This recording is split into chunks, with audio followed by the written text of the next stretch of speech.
तो यदि शिव को हम जगत पिता मानते हैं, वो छवि अपने माँ बाप में देख लेते, माता पिता को भी उतना ही समर्पण और उतना ही भाव से सेवा करते। माँ बाप को एक गिलास पानी भी नहीं दे सकता आज का लड़का, आज का आदमी अपने माँ बाप को पानी देने को राजी नहीं है, भोजन देने को राजी नहीं है, साथ रखने को राजी नहीं है।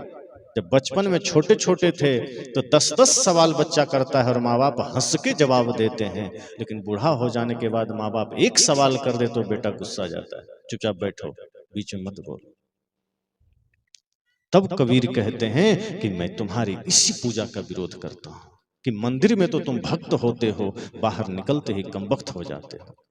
अगर मंदिर में तुम जगत पिता महादेव में श्रद्धा रखते हो, निष्ठा रखते हो, तो वही भक्ति लेकर घर लौटना और अपने माँ बाप के चरणों में भी वही भाव रखना, उन्हें भी उसी भाव से पूजना, उनकी भी आंखों में आंसू मत आने देना।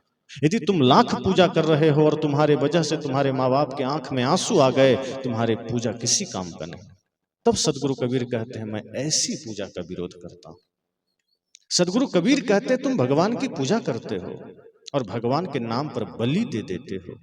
वे कहते कौन से देवता हैं जो मांस खाते हैं, जरा बताना। कौन से भगवान हैं जो बलि पसंद करते हैं, जरा बताना। क्या राम जी मांसाहारी थे? कृष्ण जी मांसाहारी थे? शिव मांसाहारी थे? विष्णु जी मांसाहारी थे? कोई मांस खाते थे? कोई नहीं खाते थे। मांस कहीं पेड़ में मिलता है? मांस कहीं जमीन में गाड़ा हुआ मिलता है? जब तक किसी जीव की हत्या नहीं करेंगे मांस नहीं मिलेगा। और जीव हत्या सभी शास्त्रों में पाप है, चाहे गीता पढ़ लो, चाहे वेद पढ़ लो, चाहे महाभारत पढ़ लो। मां हिंसा सर्वभूतानि, महाभारत में तो पूरा चैप्टर ही है अहिंसा पर और आहार पर कि क्या खाना चाहिए क्या नहीं खाना चाहिए। तो कृष्ण भी वही बात कर रहे हैं, हमारा सांख्य दर्शन भी वही बात कर रहा है, उपनिषद वही बात कह रहे हैं, वेद वही बात कह रहे हैं, वही बात सदगुरु कबीर कह रहे हैं, तो लोगों को गले नहीं उतरे। सदगुरु कबीर कहते हैं मैं तुम्हारा विरोधी नहीं, मैं तो चाहता हूं जीवन इतना निर्मल बन जाए कि एक मंदिर कौन कहे, आपका हर घर मंदिर बन जाए। सदगुरु कबीर कहते मैं मंदिर का विरोधी नहीं हूं, मैं आपकी पूजा का विरोधी नहीं हूं, मैं सिर्फ पाखंड का विरोधी हूं। मैं ये नहीं कहता कि मंदिर हटा दो, मंदिर में पूजा मत करो। साहब तो कहते हैं आपका घर घर मंदिर बन जाए, घर घर में नंद गोपाल खेलने लगे, घर घर में माता पिता की पूजा होने लगे, घर घर में संस्कारों के यज्ञ होने लगे। अभी तुम्हारी प्रार्थनाएं मुख से चलती है, प्राणों से नहीं चलती। तो सदगुरु कबीर को लोगों ने विरोधी मान लिया, लेकिन सदगुरु कबीर मानवता के सच्चे हितैषी हैं। वो आदमी के एक एक पीड़ा को देखते हैं, उस पर बात करते हैं, आदमी की एक एक समस्या को रखते हैं कि आदमी कैसे सुखी जीवन जी सकता है, कैसे अपने महापुरुषों से सीख सकता है।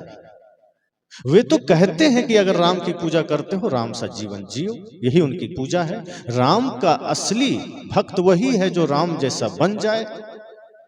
श्री कृष्ण का भक्त वही है असली जो श्री कृष्ण जैसा बन जाए, अर्थात जो प्रेम में जीने लगे, जो मर्यादा में जीने लगे, वही राम का भक्त है। जो भाई से प्रेम रखे वही राम का भक्त है।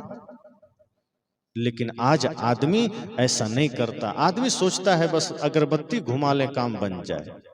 सदगुरु कबीर कहते हैं अगरबत्ती घुमाने से अगर काम चल जाता, सिर्फ नाम जपने से काम चल जाता, तो फिर गीता रामायण में जो इतने ज्ञान की बातें हैं वो उनको कहना नहीं पड़ता। वो सिर्फ इतना ही कह देते कि तुम पाप करो, माता पिता को लात मारो, हिंसा करो, दारू पियो, मांस खाओ, बस एक बार बैठ करके सुबह शाम भगवान का नाम ले लो, पाप से मुक्ति हो जाएगी। फिर इतने सारे प्रेम की बात, सत्य की बात, अहिंसा की बात, करुणा की बात हमारे शास्त्रों में न लिखी होती। पूरी गीता पढ़ लीजिए, भगवान श्री कृष्ण ने पूरी गीता में कर्म योग, ज्ञान योग, भक्ति योग की जितनी बातें कही है वो सब मानवता के लिए ही तो कही है। उपनिषदें पढ़ लीजिए, जितनी बातें मनोविकारों से मुक्ति के लिए उसमें लिखी गई है वो किसके लिए लिखी गई? जानवरों के लिए थोड़ी लिखी गई, कुत्ता बिल्ली गधा के लिए थोड़ी लिखी गई, वो आदमी के लिए लिखी गई। क्योंकि जानवर अपने संस्कारों में सीमित है, वो अपने संस्कार से कभी हटते भी नहीं है। जितने भी जानवर हैं वो अपने धर्म पर अडिग है, आदमी सिर्फ अपने धर्म से भ्रष्ट हो रहा है। आप कुत्ता को देखिए, बिल्ली को देखिए, गाय को देखिए, भैंस को देखिए, वो कभी अपने धर्म से अडिग नहीं होते, वो कभी अपना धर्म नहीं छोड़ते। बिल्ली का धर्म ही है जन्म से मांस खाना। वो मांस खाएगी ही खाएगी, उसको आप कितना भी माला पहना दीजिए, कितना भी शिक्षा दे दीजिए, वो मांस ही खाएगी। यहाँ अभी 5 दिन से मान लीजिए एक बिल्ली को बांध देते कि चलो तुम भी सत्संग सुनो, यहाँ बांध के बैठा देते, और लास्ट दिन उसके गले में माला भी डाल देते और खूब गीता ज्ञान दे देते कि तुम कभी हिंसा मत करना। लेकिन यहाँ से जैसे ही खोलते, वो दौड़ के चूहा ही पकड़ती, वो अहिंसा पालन नहीं करती, क्योंकि प्रकृति रूप से वो हिंसा में है। शेर को आप चाह लेंगे कि वो मांस छोड़ देगा, नहीं छोड़ सकता। शेर दाल भात सब्जी नहीं खाएगा, वो रोटी सब्जी नहीं खाएगा, वो मांस ही खाएगा। इसी तरह गाय को आप चाहे मांस कितना भी दे दीजिए, भूखी मर जाएगी, मांस की तरफ देखेगी भी नहीं। बकरी को मांस दे दीजिए, बकरी खाएगी नहीं। गधे को दे दीजिए, नहीं खाएगा। जो जीव शाकाहारी हैं प्रकृति से, जन्म से, वो कभी मांस नहीं खाएंगे। और जो जीव मांसाहारी है, वो कभी शाकाहारी भोजन नहीं करेगा। ये प्रकृति रूप से उसमें सब कुछ पहले से निहित है, उसमें कहीं कोई परिवर्तन नहीं है। सदगुरु कबीर कहते हैं कि जो प्रकृति रूप से सब में निहित है, आदमी उसका उल्लंघन कर जाता है, आदमी का भी स्वभाव जो है उसको छोड़ देता है। आप एक चीज देखिए कि जितने शाकाहारी जानवर हैं और आदमी सहित, वो सब में प्रकृति ने खुद भिन्नताएं दे दी है। मांसाहारी और शाकाहारी में खुद प्रकृति ने भिन्न पैदा कर दिया है, भिन्नता, भेद। जैसे जितने शाकाहारी हैं, आप अपने को भी देखिए, आप गिलास से पानी पीते हैं, लोटा से पीते हैं, कैसे भी पीते हैं, तो कंठ से पानी पीते हैं। गाय को भी देखिए, वो कंठ से पानी पीती है, घूंट करके। गधा, बैल, घोड़ा, जितना जानवर है जो शाकाहारी है, वो कंठ से घूंट घूंट कर पानी पीता है, सभी शाकाहारी। और जितने मांसाहारी है, वो जीभ से उठा उठा के पानी पीता है। अब देख लीजिए, ये प्रकृति ने खुद भिन्नता पैदा किया है। जितने मांसाहारी हैं, वो जीभ से पानी पिए, और जितने शाकाहारी प्राणी हैं, सबके दांत बराबर हैं आगे के, कोई नुकीला नहीं है। लेकिन जो मांसाहारी प्राणी है, उसके आगे के 2 दांत नुकीले हैं, बड़े हैं, मांस को फाड़ने के लिए। ये दूसरी भिन्नता है। तीसरी भिन्नता यह है कि जो शाकाहारी प्राणी है, उसकी जो आंत है, वो उसकी लंबाई से 5 गुना बड़ी होती है, और जो मांसाहारी प्राणी है, उसकी आंत छोटी होती है। जो मांसाहारी प्राणी है, उसका जब जन्म होता है, तो जन्म लेते ही उसकी आंख बंद होती है, खुली नहीं होती। जितने मांसाहारी हैं, अब देख ले, जन्म लेते ही वो संसार को नहीं देख सकता, उसकी आंखें बंद होती है। लेकिन जितने शाकाहारी प्राणी हैं, चाहे आदमी हो, चाहे गधा हो, बैल हो, खच्चर हो, कुछ भी, बकरी हो, जन्म लेते ही आंख खुल करके उस संसार को देखने लगता है। तो ये भिन्नताएं प्रकृति ने खुद पैदा किया है, लेकिन आदमी इसका उल्लंघन करता है और कहता है हम भगवान के भक्त हैं। सदगुरु कबीर कहते हैं, मैं इसलिए तुम्हारा विरोध करता हूं कि बुराई को छोड़ दो, भगवान के नाम पर पाप ना करो। भगवान ने कभी पाप करने नहीं कहा, भगवान ने कभी माता पिता के साथ बुरा व्यवहार करने नहीं कहा, लेकिन उनके नाम पर सब गलतियां चलती है। आप भाई से झगड़ा कर रहे हो, भगवान का दोष लगा रहे हो। साहब कहते हैं, मैं इसलिए विरोध करता हूं, और इसलिए लोगों ने कहा जाओ हम तुम्हारा ही विरोध करते। एक आदमी था, 1 नंबर का शराबी था, 1 नंबर का शराबी। वो पानी कम, शराब ज्यादा पीता था।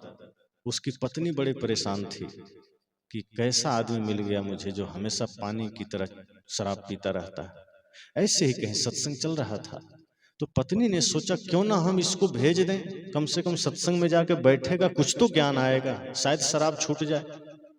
तो उसने अपने पति से कहा, देखो सत्संग है, पड़ोस के गांव में चले जाओ सुनने, वहां जाके बैठना। उसके पति ने कहा ठीक है, मैं चला तो जाऊंगा, लेकिन ये बताओ वहां जाने के बाद शराब मिलेगी? कह रहे इसीलिए तो भेज रहे तुमको, शराब छूट जाए। कहा नहीं, तब नहीं जाएंगे। पत्नी ने कहा बड़ा बदतमीज है, नहीं जाएगा। उसने कहा देखो अगर तुम आज नहीं गए सत्संग में, तो आज से तुम्हारा भोजन बंद, और झाड़ू और बेलन से प्रहार होगा तुम पर। पति थोड़ा डर गया, कहा चलो अब घर में रहना है, खाना पीना भी है, तो चल देते हैं, क्या लगता है बैठ लेंगे 2 घंटा। वो चला, लेकिन सत्संग में जाने से पहले वो चला गया शराब की दुकान पर और 1 बोतल शराब पी लिया। कहा वहां तो मिलेगा नहीं, मैं 2 घंटे बिताऊंगा कैसे। शराब पी लिया और सत्संग स्थल में पहुंचते पहुंचते उसको नशा आ गई। वो एकदम बीच में खूंटा था, उसी में जा कैसे बैठ गया। संत का प्रवचन चल रहा था, संत बोल रहे थे कि किस तरह से हमें जीवन में सुधार करना चाहिए, किस तरह माता पिता की सेवा करनी चाहिए, कैसे हमें राष्ट्रभक्त बन जाना चाहिए, कैसे बुराइयों का त्याग करना चाहिए। और सत्संग एक ऐसा स्थल है, ऐसा दिव्य स्थल है, जहां आने के बाद आदमी का बहुत सारा दोष ऐसे ही मिट जाता है। ये ज्ञान का वो स्थल है जिसका तुलना किसी तप से भी नहीं किया जा सकता। तो इसी तरह संत बहुत ही ज्ञान की बातें बोल रहे थे कि जब सत्संग में आते हैं तो संकल्प लेकर जाइए कि एक न एक बुराई हम छोड़ कर जाएंगे। इस तरह से चाहे बीड़ी छोड़ दीजिए, गुटखा छोड़ दीजिए, शराब छोड़ दीजिए, क्योंकि लोग ज्ञान तो जान लेते हैं लेकिन जीवन से बीड़ी गुटखा नहीं छूट पाता है। अच्छे अच्छे लोग जो अपने को ज्ञानी समझते हैं वे लोग नशा करते हैं। संत ने कहा इसलिए नशा का त्याग कर देना चाहिए। बहुत बढ़िया बढ़िया बातें संत ने बताई।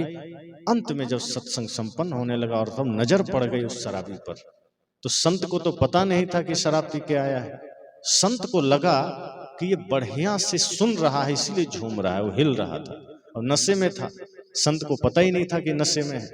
तो संत को लगता है ये मेरी बातों से कुछ ज्यादा ही प्रभावित हो गया है, इसीलिए झूम रहा है। संत ने थोड़ी देर और अपनी बात रखी, वो और झूमने लगा।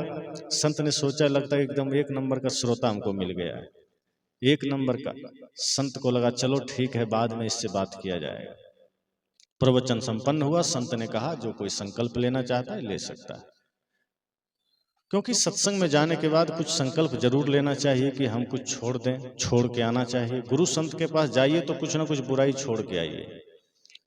एक आदमी खड़ा हुआ, वो आया, गुरुजी को प्रणाम किया, माइक पकड़ा, कहा गुरुजी मैं सत्संग से बड़ा प्रभावित हूँ और ये मेरा सौभाग्य है कि मुझे आपके दर्शन हुए और सत्संग में आने का मौका मिला। मैं बहुत बीड़ी पीता था, मैं आज से बीड़ी पीना छोड़ दूंगा। संत ने आशीर्वाद दिया, कहा चलो एक बुराई तो छूटी। दूसरा आदमी आया, कहा गुरुजी मैं आज तक सत्संग से दूर भागता था, मुझे लगता था क्या फालतू संत लोग कर रहे हैं, मैं दुनियादारी में रमता था, लेकिन आज पता चला कि नहीं, सत्संग तो सत्संग होता है, कोई भेद नहीं है। और जब सच्चा सत्संग, सच्चे संत का दर्शन हुआ तो मुझे पता चला कि मैं तो कितना पाप करता हूँ, प्रतिदिन माँ और पिता से झगड़ा करता हूँ। मैं आज से संकल्प लेता हूँ कि मैं उनकी पूजा करूंगा। सबने बड़ी खुशी जाहिर की, संत भी आशीर्वाद दिए। एक आदमी और खड़ा हुआ, उसने कहा मैं बहुत शराब पीता हूँ, मैं छोड़ दूंगा आज से। एक और खड़ा हुआ, उसने कहा गुटखा छोड़ दूंगा। इतना होने के बाद वो शराबी भी खड़ा हो गया। अब शराबी को सब पहचानता है क्योंकि वो शराब पी के कहीं भी पड़ा रहता है। किसी नाली में आपको कोई न कोई शराबी कहीं न कहीं शाम को मिल जाएगा चौराहे पर। तो गांव के लोग की नजर पड़ गई उस पर, लोगों ने देखा तो कहा ये तो बिना शराब के एक क्षण नहीं रह सकता, ये भी खड़ा हो रहा है, क्या ये शराब छोड़ देगा? और वो धीरे धीरे हिलते डुलते आया, माइक पकड़ा, सबके कान खड़े हो गए। कहा ये आदमी तो पानी भले 2 दिन ना पिए पर शराब तो पीता ही पीता है, उसमें डुबकी लगाता है, ये छोड़ देगा, ये आश्चर्य की बात है। वो भी पकड़ा, उसने कहा गुरुजी मैं आज से छोड़ दूंगा। तो लोगों ने कहा क्या छोड़ दोगे? उसने कहा चिंता ना करें, मैं बिल्कुल छोड़ दूंगा। संत ने कहा लेकिन तुमने बताया नहीं क्या छोड़ दोगे? उसने कहा आप बिल्कुल निश्चिंत रहे, मैं छोड़ ही दूंगा। संत ने कहा भाई तू बता तो क्या छोड़ देगा? कल को तुम शराब पीता हुआ मिल गया, लोगों से कहेगा मैंने नाम थोड़े लिया था शराब, मैं तो ऐसे ही बोल दिया छोड़ दूंगा, इसलिए तू बता कि क्या छोड़ देगा। उसने कहा मैं आज से सत्संग में आना ही छोड़ दूंगा, लेकिन शराब नहीं छोड़ूंगा, और वो चला गया। ऐसे ही अगर सत्संग में हम आप बैठे हैं और इस सत्संग में आकर के अगर हमने बुराई को ना छोड़ा, अच्छाई ही हमने छोड़ दिया, सदगुरु कहते हैं तब मुझे बुरा लगता है कि जीवन पाया, भगवान की पूजा भी की, मंदिर भी गए, उपासना भी किया, लेकिन मंदिर जाके भी भाई से झगड़ा ना छूटा, संत दर्शन किया लेकिन फिर भी परिवार का झगड़ा ना छूटा। सत्संग किया, गीता रामायण का पाठ किया, कथा करवाया, भागवत कथा करवाया, राम कथा करवाया, देवी भागवत कथा करवाया, सब कुछ करवाया, लेकिन मन का पाप नहीं छूटा, तो समझना फिर आपने कुछ नहीं कराया। सत्संग तो 2 मिनट ही करो, सत्संग 2 मिनट का भी हो, वो आपके जीवन को बदल देते। अंगुलीमाल ने कितनी देर सत्संग सुना था? पंडाल था वहां, माइक कुछ नहीं था। जंगल में बुद्ध जा रहे हैं, अंगुलीमाल कटार लेके सामने आता है और भड़क कर कहता है गुस्से में कि रुक जाओ, और बुद्ध ठहर गए, और सौम्यता है, करुणा है आंखों में, और अंगुलीमाल कहता है कि जो कुछ है रख दो और रुक जाओ। बुद्ध कहते हैं मैं तो रुक गया, तुम कब रुकोगे? उस आदमी को पहली बार किसी ने उत्तर दिया था, वो तो घबरा गया, कहा बड़े बड़े सेना, बड़े बड़े सिपाही, बड़े बड़े लोग मेरे सामने सिर झुका देते हैं, ये कौन आदमी जो उल्टा सवाल कर रहा है? जब बुद्ध की आंखों में देखा तो कहा ये कौन सी बात है, मैं तो रुका हूं, तुम जा रहे थे। बुद्ध ने कहा इस रुकने की बात को मैं नहीं कह रहा, तुम जिस हिंसा के रास्ते पर जा रहे हो वहां कब रुकोगे? तुम जिस क्रोध के रास्ते पर जा रहे हो वहां से कब रुकोगे? तुम जिस नफरत के रास्ते पर जा रहे हो वहां कब ठहरोगे? तुम जिस अहंकार के रास्ते पर जा रहे हो वहां कब ठहरोगे? मैं तो बहुत पहले ठहर चुका हूं, मैं तो कब के सत्य में स्थित हो गया हूं, मैं तो कब के बुद्धत्व पा चुका हूं, तुम ही हिंसा के मार्ग पर जा रहे हो और दौड़ते चले जा रहे हो, तुम ही पाप के रास्ते पर चले जा रहे हो, इस पाप के रास्ते पर तुम कब ठहरोगे? और मुश्किल से 10-20 मिनट का संपर्क हुआ और अंगुलीमाल बदल गया। हम पूजा करते चले जाते हैं, कथा करते चले जाते हैं, सत्संग सुनते चले जाते हैं, लेकिन भाई में हम प्रेम का दर्शन नहीं कर पाते, भाई दुश्मन ही नजर आता है। भाई का प्रेम तो ऐसा हो कि कोई दुनिया चाह ले आप दोनों को तोड़ ना सके। सत्संग का, पूजा का प्रभाव आप पर इतना हो जाए कि आप अगर 2 भाई हैं तो आपका प्रेम इतना अटूट हो, जो प्रेम श्री राम और लक्ष्मण में था, जो प्रेम श्री राम और भरत में था, कि कोई संसार आपके प्रेम को तोड़ ना सके। कोई शिकायत कर दे, कोई निंदा कर दे, आपकी पत्नी ही शिकायत कर दे, लेकिन आपके हृदय से अपने भाई का प्रेम टूटना नहीं चाहिए।